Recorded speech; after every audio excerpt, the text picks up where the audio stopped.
Hey guys, what is up? Fluffy Ninja from War Crew Paintball and War Sports Chicago, and here with another episode of the Weekend Loadout. If you don't know what this show is, I take one of my paintball markers and I show you a setup that I'm going to use for a weekend to play. This is just like I have just a box full of old barrels that I don't really know what markers they came from. They've just kind of collected over the years. There's probably like 15 barrels in there that I like for guns that I don't even own anymore. Like I have spider threaded ones for like a Hammer 7 that's still in there. I have like two or three spider threaded ones. I have a couple autococker ones and a couple of BT ones and some GOG ones. And I was like, oh shit, this one's for this one right behind me, the G1. Unfortunately, it doesn't work. I just like having it up there because the G1 was one of my favorite scenario markers of all times. Like, it's an absolute beast of a marker. If you have the opportunity to play with one, you can usually pick them up pretty cheap too. I'd actually like to get like a mechanical kit for it, but talking to the guys at GOG, they were like, it would be more expensive to do that than to just buy a mechanical G1, which I might do in the future. I'm not 100% sure. But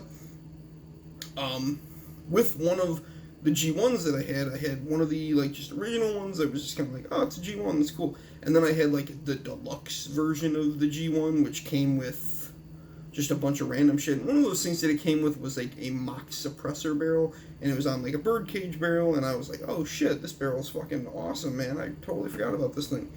But the mock suppressor is transferable if you want to mar up a barrel a little bit, if you don't really care too much. And like I said, I have like 10, 15 barrels in there. A couple of them are autococker threaded. So I threw it on an autococker barrel. And what I have is this. I know this is ridiculous. I am absolutely in love with the MG100. I think it's an absolutely fabulous marker. If you don't know, this show started as Ready for the Damn Weekend, where I had my die dam, and there's so many combinations that you can do with a die dam that I was like, alright, I'm going to start doing this, and I stole that from Behind the Bunker with Todd Anich, or whatever the fuck his name was, and I adapted it kind of to my own thing, and it's grown to become the Weekend Loadout, and I try to do one of these videos every week. I know I miss here and there, and I do apologize for that. Life gets in the way. There's a bunch of shit going on right now that I don't even want to get into, but let's do the Weekend Loadout.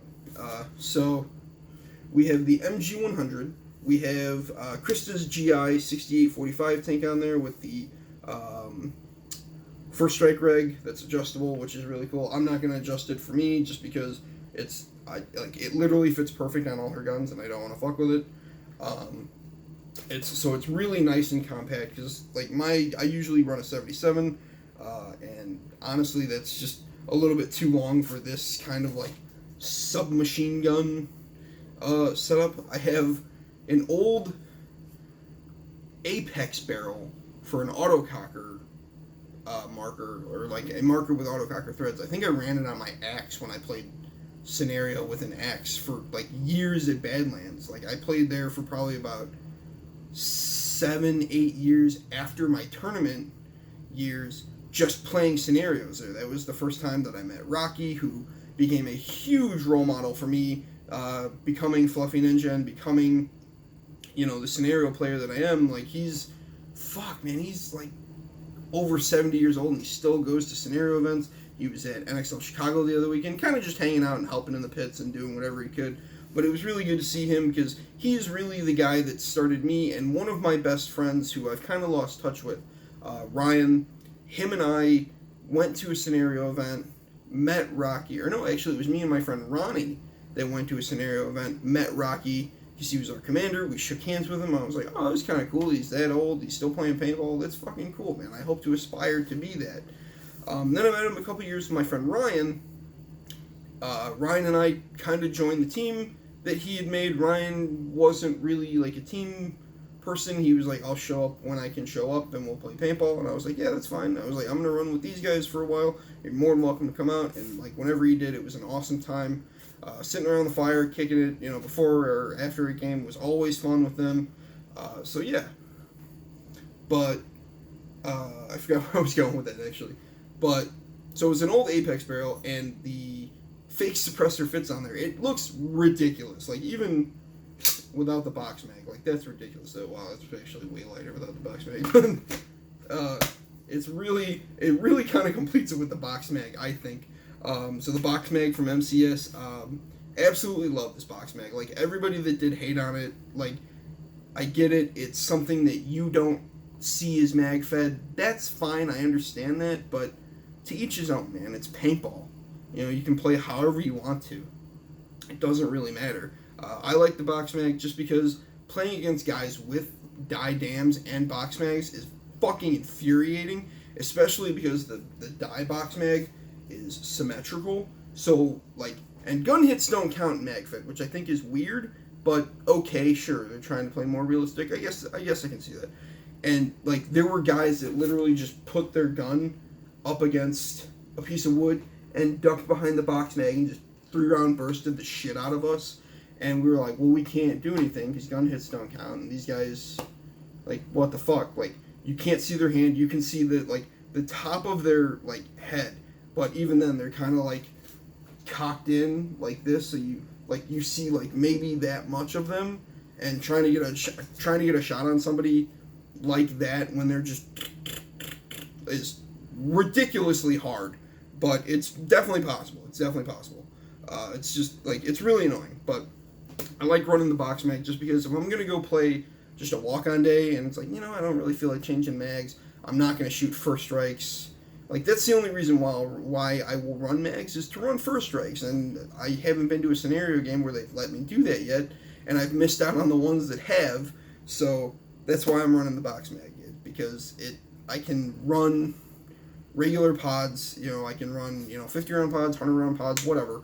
And I can at least compete a little bit better and push as hard as I usually do when I've got a little bit more paint in front of me, whereas I'm swapping the mag every 10 rounds it's a little harder. That I've got to be picking my shots and kind of post it up, and that's not how I really like to play. I like to just kind of push forward, and that's usually why I get shot a lot. But so yeah, the box mag is definitely cool. And then of course we have the Nada kit from, I don't remember because I bought it and then I don't remember who it was from. Actually, I'll look at the box right here. It's from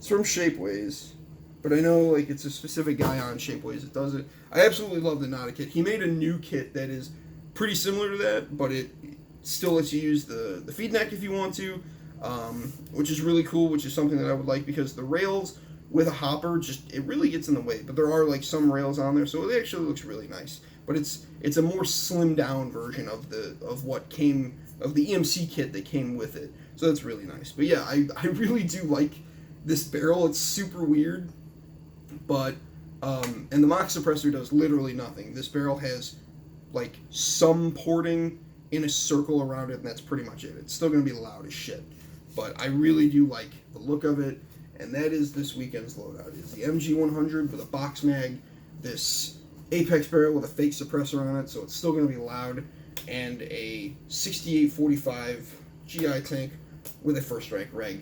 And that's just so it can be a little bit more compact. You can kind of fit it in the frame here maybe, and it looks really good. Again, the one thing that I don't like about the box mag for sure is, like, so I like to run and gun like this when I'm, you know, I have my gun up and I'm up, and if I go to switch hands, I just have this giant box. I wish there was a handle kind of on the side, or I can just hold it like this, but then the wheel starts to, I don't know. It's something that doesn't make sense. I mean, I guess I could hold out here, but that's kind of uncomfortable, but whatever.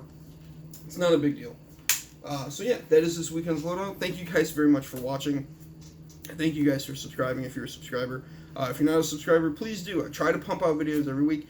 Yes, there are some video game streams, which I know a lot of people don't like, and I completely understand that, but it's content that I can make, it's content that I can generate, and sometimes we're funny when we're streaming and we're, you know, ribbing each other back and forth. So, thank you guys again, and I will catch you in the next video. Bye.